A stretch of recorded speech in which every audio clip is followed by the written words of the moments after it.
एक हसीन और बहुत ज्यादा मगरूर लड़की थी।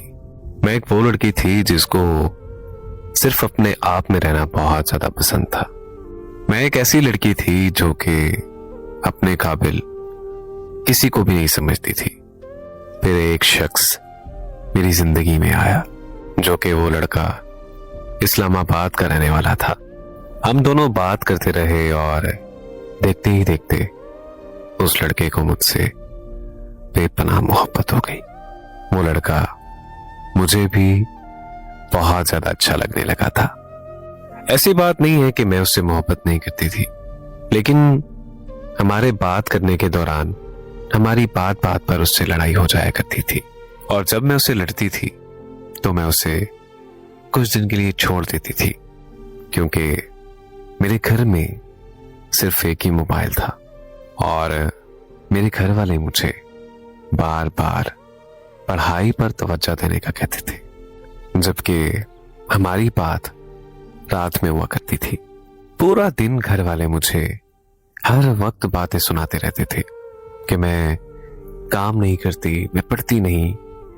घर वालों के ताने सुन सुनकर मैं बहुत ज्यादा तंग आ जाती थी।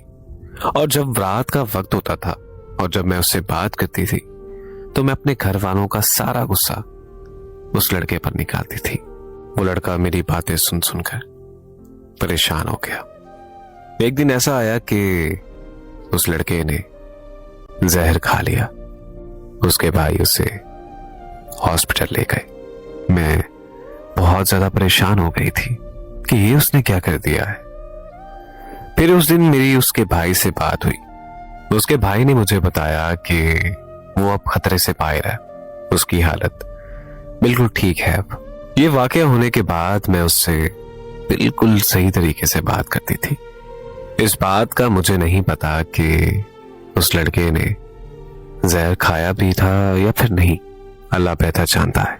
खैर, इसी तरह हमें बात करते करते पूरे 2 साल गुजर गए।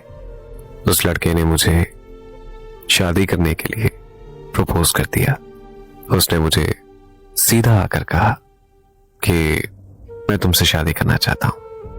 हम दोनों की जात का मसला था, इसी वजह से मैंने घर बात नहीं की। जब भी कोई बात होती तो मैं उसे बात बात पर छोड़ दिया करती थी।